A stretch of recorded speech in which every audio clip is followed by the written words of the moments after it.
Your money or your life. A common enough refrain from bandits and ne'er-do-wells in fantasy settings. But today's monster has no interest in your life.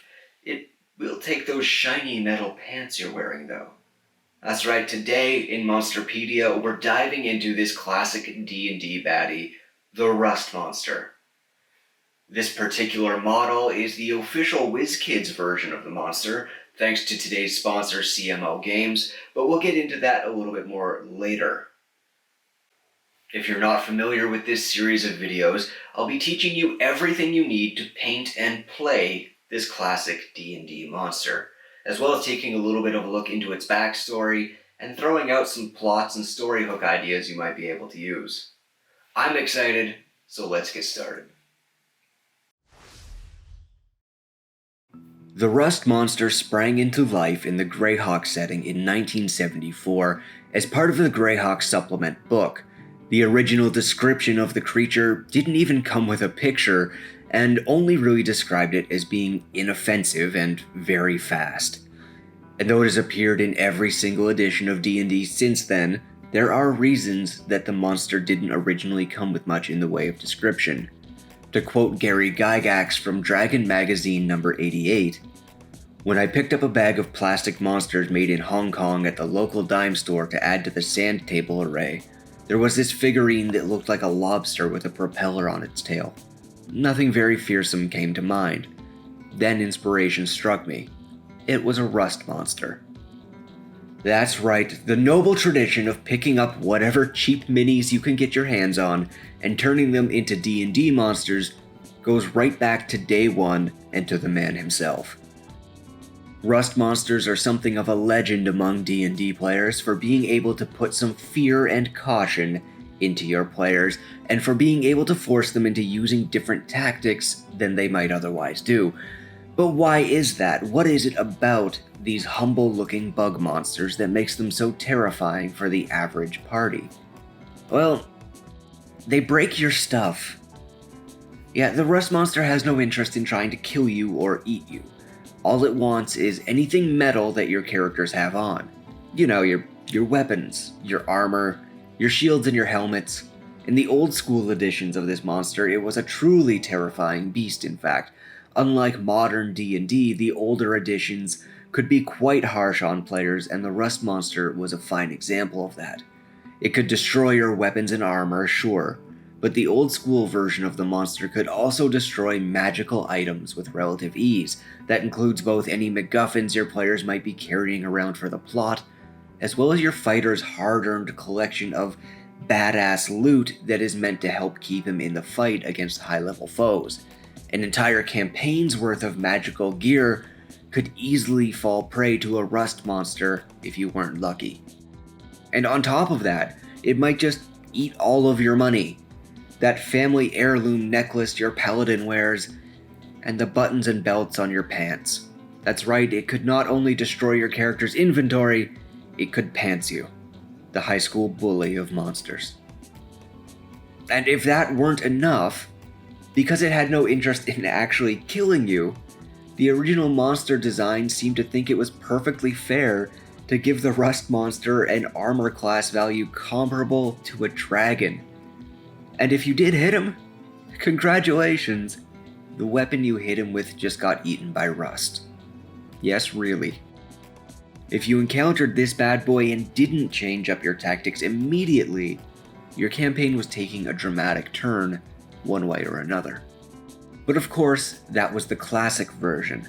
The modern Rust Monster is, for better or worse, not nearly so fearsome.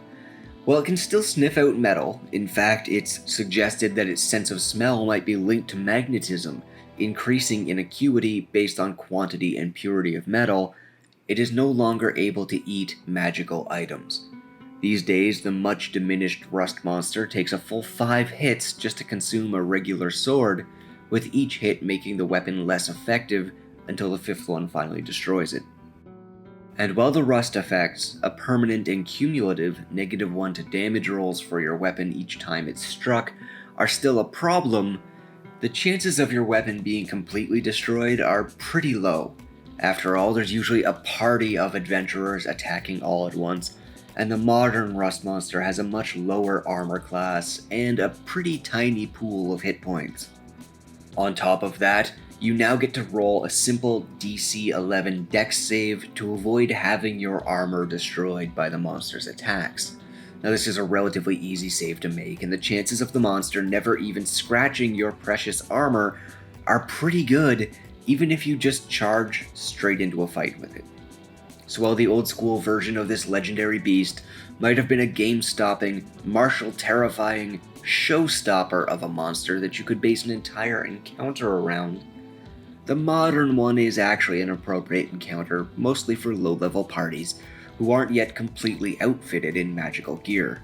In fact, I'd say the best use case for it these days is as an inconvenience, a way to take basic gear away from lower-level players mid-dungeon, even if they're likely to just replace that gear by killing the next goblin or bandit that gets in their way.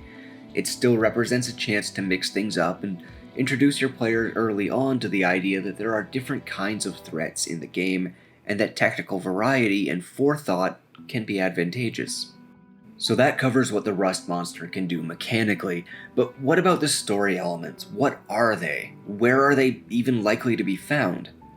Well, Rust Monsters have to consume metal to live, and their sense of smell draws them to it. While adventurers are certainly one source of food, they actually prefer to avoid people unless they're carrying a lot of metal with them. Instead, it seeks out veins of ore, so you're most likely to find these beasties in underground tunnels, and they're a pretty constant menace to mining operations. So much so that some mines will employ guards with wooden weapons to guard their entrance, usually staves or clubs, sometimes wooden spears, and keep rust monsters away. They've even developed methods of trapping and killing rust monsters just in case they do get in, my favorite of which is the chain trap.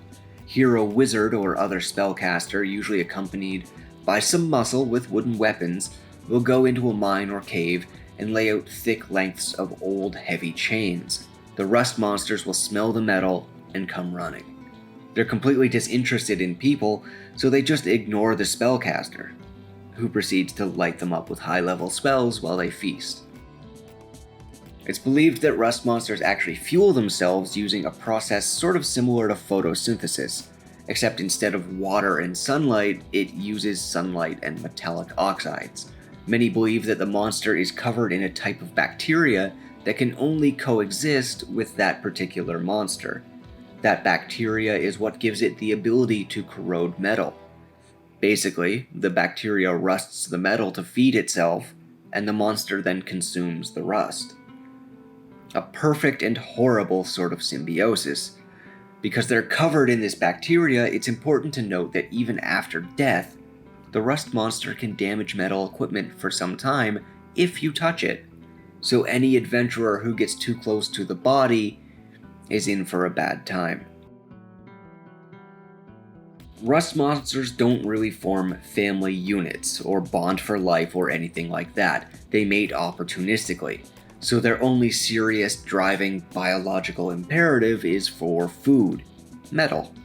They don't travel in large groups in the wild, but if there's a source of metal, like a mine or a rich underground source in a cave, it might still attract multiple rust monsters. Before we get into story hooks and plot ideas, I want to take a moment to thank the sponsor of this video. CMO Games has generously provided the mini I'm painting free of cost. I'd like to thank them for not just supporting small YouTube channels and helping the community to grow, but they're also just a great store. Honestly, check out their online storefront if you haven't. The variety is fantastic, they regularly update with new stock, and the prices are some of the best around. And if you're into more than just D&D, which, let's be honest, most of us are multi-discipline nerds, they probably carry stuff for whatever else you're into too. Now there's a link below to their shop. Thank you again for sponsoring this video. Altogether, we now have an overview of the Rust Monster, what it can do, and what it's all about. So other than just throwing a few of them at the players as a random encounter, how can you use them to spice up your campaign? Like all encounters, it might benefit from moral ambiguity.